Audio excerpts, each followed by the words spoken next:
Tibetan Review, 30th of March 2024, a Chinese scholar warns that Bhutan's hospitality toward India harms Tibet-border discussions.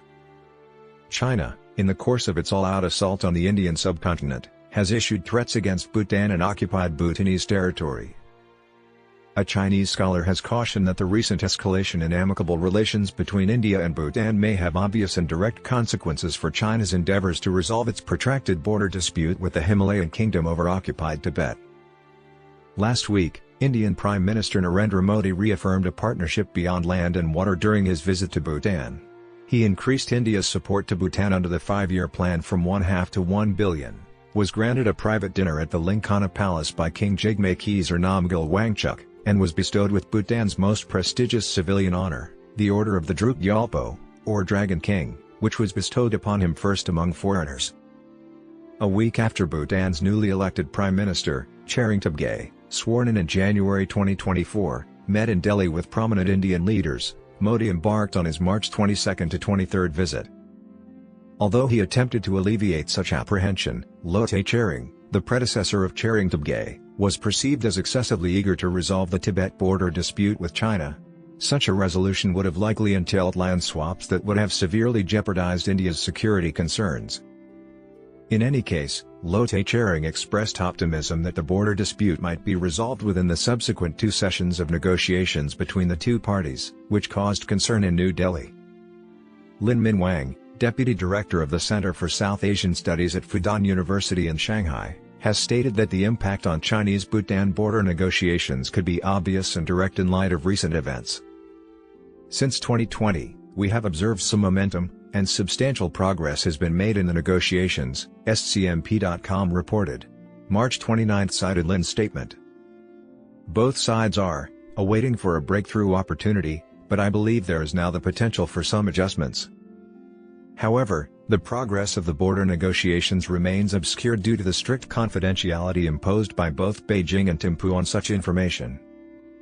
However, the report highlighted that during an interview with The Hindu last year, Lotay Tshering, the former Prime Minister of Bhutan and a China-friendly figure, stated that the two nations were approaching completion of a 3-step plan for delineating the border. One of the proposals reportedly involved a land exchange encompassing the Doklam region under Bhutanese control. However, Bhutan explicitly stated that any negotiations of this nature must include India as a relevant party. Bhutan declined China's 1996 package deal proposal to exchange Chakarlung and Pasamong for a smaller portion of disputed territory encompassing Doklam, Sinchulumpa, and Gu. According to the report, the parties instead reached a hiatus in negotiations in 1998, with further discussions scheduled for the future. Lin's remarked that the territorial disputes between China and Bhutan were not that significant in principle reflects Beijing's optimism and perspective. The fundamental question is whether Bhutan has resolved the disputes and is willing to challenge India. India is widely regarded as extremely apprehensive of any land transfer that could provide China with a strategic advantage in the Doklam Plateau, notwithstanding Bhutan's assurances.